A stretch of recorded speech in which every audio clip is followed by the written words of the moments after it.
प्रतीक हुड्डा, नगर निगम अम्बाला मुख्य अतिथि दिखाकर ज्योति से स्वागत करते हुए सभी से अनुरोध है कि वो सावधान मुद्रा में खड़े हो जाएं। सहयोग, सुरक्षा इन्हीं नामों से सुशोभित और अलंकृत किया जाता है।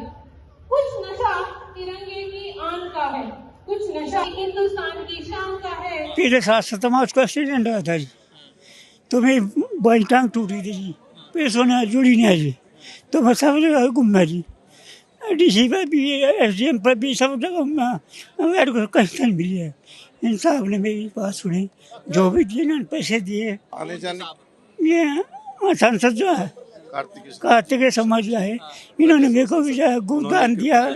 ये दिया ना जी, जो इन्होंने पर्चा रखा था ना जी, पहले हमने हमारी संस्था के थ्रू भी इनको दिलवाई थी जी, लेकिन वो साइकिल वैसी थी, हाथ वाली थी जी, तो इनको इलेक्ट्रिक साइकिल चाहिए थी, तो इसके लिए हमने इनको प्रयास करा और कार्तिक शर्मा जी के प्रयासों से आज ये इनके 26 जनवरी पे संभव हो पाया है जी। कार्तिक शर्मा जी ने दिया, जो सांसद है राज्यसभा के अम्बाला से, उनका बहुत बहुत धन्यवाद जी। ये भगवान बन के आए हैं। और उन्होंने ये भी कहा भी आगे भी अगर कोई और सहायता की जरूरत होगी ना जी, तो उनके ऑफिस में इस जो अभी सांसद संतोष कुमार जी अधोया ग्राम से अधोया ग्राम ये पैकेट दिया है जी, सहायता राशि दी है जी, सहायता राशि दी है जी, उन्होंने साइकिल के लिए सहायता राशि दिया जी, और उसके लिए बहुत बहुत धन्यवाद कर रहे हैं, बहुत बहुत धन्यवाद जी सांसद जी का जी। आज के इस पावन दिन पर, गणतंत्र दिवस पर, हम जिस तरीके से अपनी राष्ट्रवाद की भावना बच्चों के बीच में, बड़े बुजुर्गों की, माताओं बहनों के बीच में सब मिलकर मिलजुल कर हर्षोल्लास से मनाते हैं। आज मेरा सौभाग्य था कि मुझे बराड़ा आने का मौका मिला और सबके साथ मिलकर इस पर्व को एक बहुत ही हर्षोल्लास से मनाने का मौका मिला।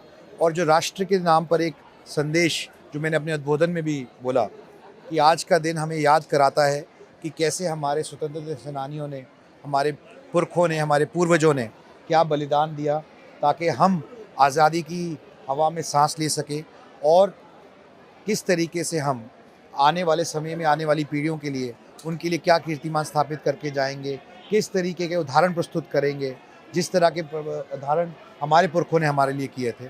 ये भावना लेकर हम युवा पीढ़ी के बीच में जाएं ताकि राष्ट्रवाद की भावना उनमें भी उसी तरीके से आ सके और उनको पता रहे कि किन लोगों ने किस तरीके का बलिदान दिया है कि आज हम खड़े हैं, आज़ादी में से सांस ले सकते हैं और संविधान का इस्तेमाल करते हुए अपने मौलिक अधिकारों के लिए लड़ सकते हैं। जब से देश के प्रधानमंत्री नरेंद्र मोदी बने, देश में काफ़ी बदलाव हुए, काफ़ी कुछ। देखिए, पिछले 11 साल में भारत ने एक नए आयाम स्थापित किए हैं, सिर्फ देश में ही नहीं, विदेश में और दुनिया के अलग अलग माध्यमों और पटल पे।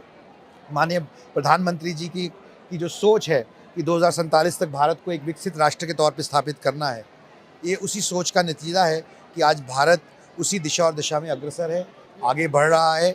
और मुझे पूर्ण रूप से विश्वास है कि 2047 तक ना ही भारत सिर्फ एक विकसित राष्ट्र के तौर पे स्थापित होगा, हरियाणा भी एक विकसित प्रदेश के तौर पे स्थापित होगा। जनवरी के इस पावन अवसर पर मैं आपके माध्यम से सारे प्रदेशवासियों को, जिला वासियों को, ब्लॉक वासियों को और देशवासियों को बहुत बहुत शुभकामनाएं देना चाहता हूं।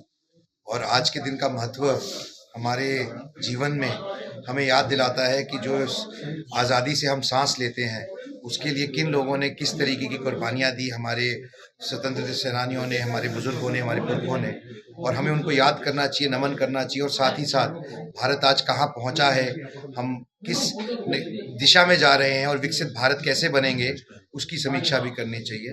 तो आज का दिन बहुत ही महत्वपूर्ण है। मैं आपके माध्यम से पूरे देश को बधाई देता हूँ।